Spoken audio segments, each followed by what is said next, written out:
Bigs involved. It's going to be Luigi versus Sonic. TLOC Denti versus TLOC DisqoBunny. I feel like that was like the most Texas way you could start a match. Like hands down. There's no pigs Welcome involved. back to Shockwave, y'all. I just saddled up my horse outside. We're about to get into some Super Smash Brothers for the Wii U here. Looks like we're going to have that there Denti playing Plumber Man. We got that Italian plumber man up against this weird blue-looking hedgehog creature with its nice red kicks. The blue hedgehog creature is trying to find a way to get around these fireballs. Yeah, he's definitely going to need a two-step his way around all the projectiles that Denti's going to be throwing out here. Yeah, and the Okay, we can't do this. I'm done. I'm actually hating myself the more I commit to this gag. I'm legitimately hating myself the more I commit to it. That's so bad. I can't do it. I can't do it. Oh, but I mean, while we were making fools of ourselves, Disco made a pretty hefty comeback. Yeah, certainly. I mean, that's kind of the nature in a lot of ways of Sonic as well, right? Just the hit-and-run archetype. He gets in, he gets a couple of the hits, and there's not really much you can do about it. He's out of the pressure before you can say a word. But there you're seeing Denti with some of the counterplay. By forcing Disco onto areas like these platforms and camping underneath, he's able to secure some of these up smash wins. And for a minute, he was Disco was having trouble getting past the fireball wall. His answer to that was to side B over them, take an aerial approach. But now if he keeps doing that, Denti's going to be able to get these up smashers, what he's looking for. Exactly, and now we're seeing that chain, that sequence of events. What a back air from Denti, slingshotting Disco towards that right zone. That was a nice back air if I've ever seen one. Not many back airs really deserve that moniker, but it was nice. Yeah, it was nice. Take a little screenshot, post it on the wall. Don't post it on Disco's wall because that would just be BM at that point. And this is where things get really tough for Sonic, especially if you're playing one of those hit-and-run archetypes or if you're trying to play for the clock as an alternate win condition. It's so critical to take that first stock. Yeah, it is a good thing, though, that Disco's not really that tight. He can play to the clock if he wants to, but he really wants to get in and hit you hard. That's true, because after all, playing for the clock last week didn't really work out in Disco's favor. It's very possible that he just wants to play maybe a bit more up close and personal, sharking at Denti, trying to clip him on this platform. But Denti's shield game, his reactions, they've just been so pristine. I mean, the real problem is that Denti has the option to play to the clock because a character without a lead, Sonic without a lead, is much worse. Oh, significantly worse. Because they have to commit to things now. Yeah, he's got to commit to coming to you, and then all of a sudden he doesn't seem so scary. But there, beautiful forward air from DisqoBunny, able to seal the deal, take Denti off the side. Really came out of nowhere. Now the big question, how does he take back the lead? Solid start, 22 quick wins. I mean, that's just that 3 more of those, and that's right down to even. 4 of those, and you're almost got a stock. Easier said than done. Denti using the burst movement with that tornado. Out of shield. And Disco hasn't had answers yet. I don't think it's going to be a tool that Denti can do one more time in this game. But the fact that he's able to get the damage and take the control of the stage with it is very, very rewarding. He only needed it once. Denti was sitting there in his shield. If he kept holding the shield, it would break. If you let go of shield, I can only assume Disco would be ready to punish. I imagine he was just looking for Denti to drop shield or jump out of shield. I'm definitely ready to punish there. You saw the F smash, and now the down throw. We're seeing the real estate in favor of Disco now. Another big F smash, and actually getting the stock. What a surprise! Wow, he still had more percent than Denti. The clock was never an option. He died in 91. But oh my goodness. Like I said, Disco just wants to get in and hit you hard. He duffed him. Now, tell me, neighbor, how much of a factor stage control was in that last game? Oh, man. Anytime somebody was at the edge, they died. Or rather, every time they died, they were very close to the edge. We saw Disco get we saw Disco get back-aired into the stage.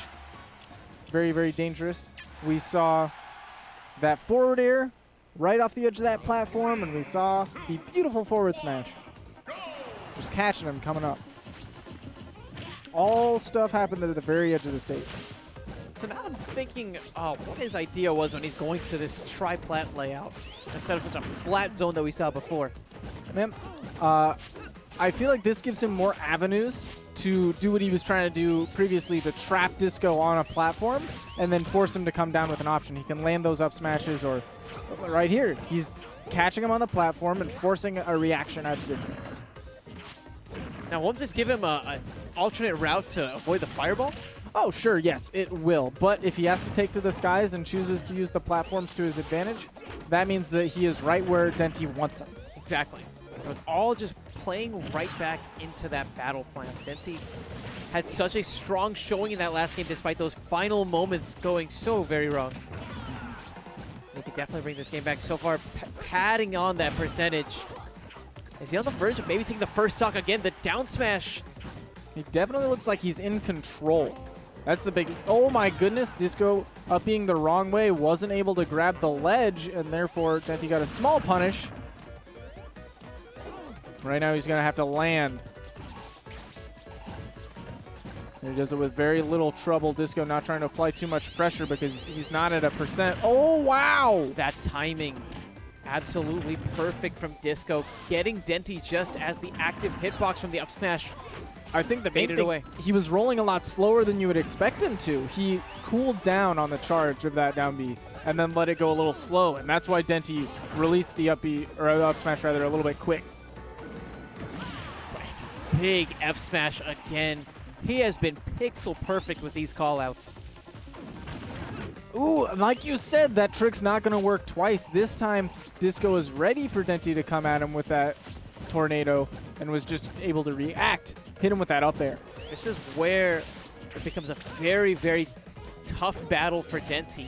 Disco now with this stock advantage has to commit to so much less. He can play more of the reactionary game, and because one of Denti's key approaches with that tornado has been snuffed out, he's going to need to think deep on figuring out ways to get through Disco's zone.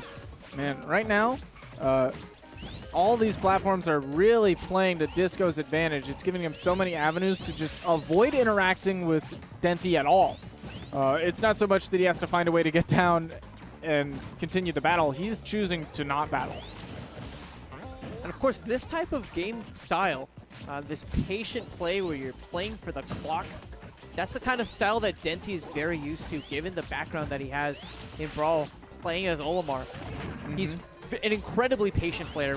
One of the, if not the most patient player that I think I've ever met. He's very defense-oriented. That's why he's moved on to characters like Luigi and Cloud as opposed to his previous Sheik, because all of her defensive options were nerfed, whereas Luigi still is able to put up that kind of a fortress. Great grab from Denti. Catching Disco upon his retreat. Ooh, this is scary. He doesn't have Ledge Invincibility, and Denti recognizes that he has to come down with an option, catches him right there. That's something I've always been really impressed by Denti. He's not playing a character as fast as his former main Sheik, but he's still finding just as many, if not more, punishes. I think a lot of it has to do with his positioning on stage. He's really able to take control of that with his fireball game, kind of forcing Disco into options that he doesn't feel comfortable in, and shoving him to the edge.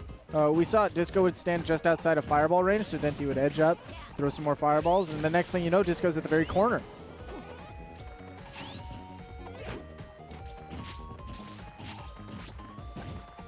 And just with the fireballs, starting to pester. Now making this lead. Oh, for a minute there, I thought that we were going to be seeing Denti start to perhaps run back into the game itself. But that's the tricky part about playing against DisqoBunny, is he can put on the offense at a moment's notice. One confirm out of his specials just does so much damage, around 20-25% at most. But it really starts to hurt when you're battling for such small percentages. Right now, though, he's even. Minute 30 on the clock, and Denti is bringing it back! And actually taking the game. A great call out with the up smash. And it's something that we had expected to see a lot more of throughout this game in particular. But we didn't really see it until it needed to happen. I think the main thing was because Disco was able to get that first stock with that forward smash, and he started to play the keep away game. Denti wasn't able to trap him on the platforms as much because Disco didn't have to get down. He was comfortable on the platform. He could jump from one platform to the other platform. Totally okay. Well, right now, we might see a similar sort of decision tree coming out of Disco. to go to the Duck Hunt tree. If he's able to get a lead, it might be a lot harder for Denti to make the comeback here. Right. This is definitely one of those stages where if you're playing for the clock, this is the place to do it. So far, though, Denti having this early percent advantage. Of course, with Disco, one spin in could definitely half that lead, and indeed it does.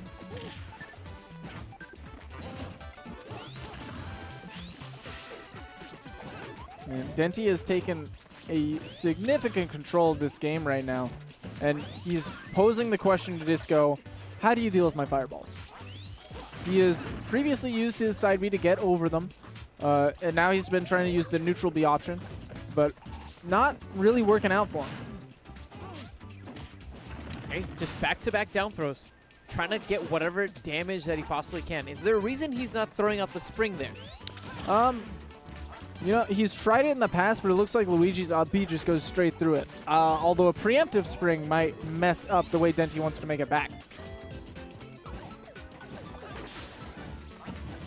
And that's tricky. Denti throwing out those fireballs. The aid of the bush there. Makes it hard to see the angles.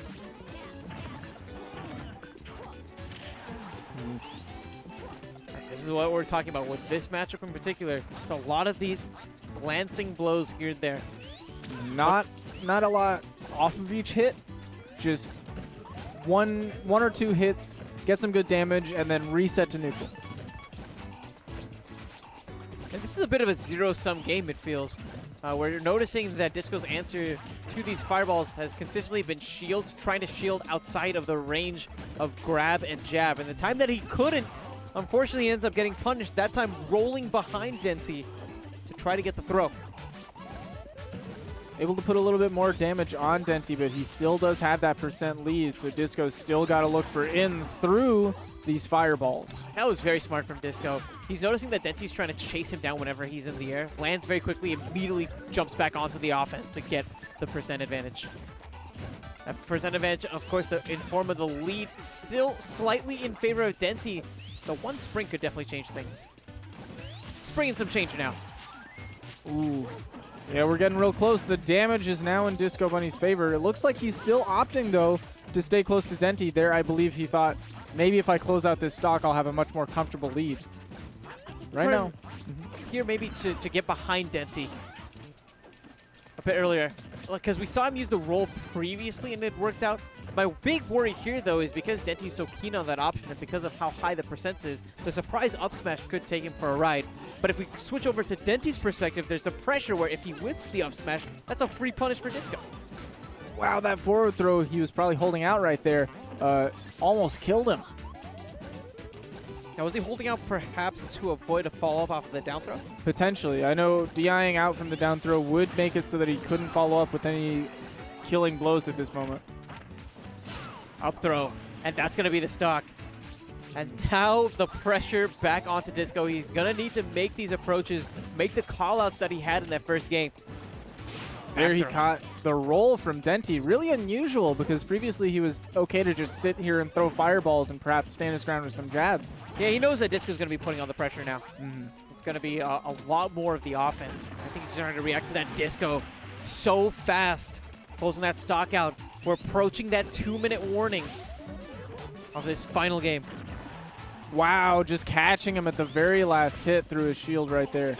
Denti having a pretty significant lead right now of the 40%, but let's see what Disco can do to stifle that.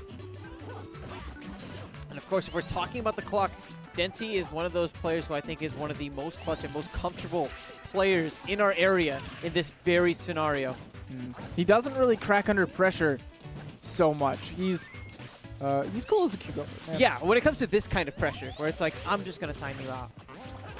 As long as his opponent doesn't want to exert any real physical pressure, he is more than welcome to just sit there and continue to chuck fireballs. Yeah, the incremental game, I think, is one of Denti's finest suits, honestly.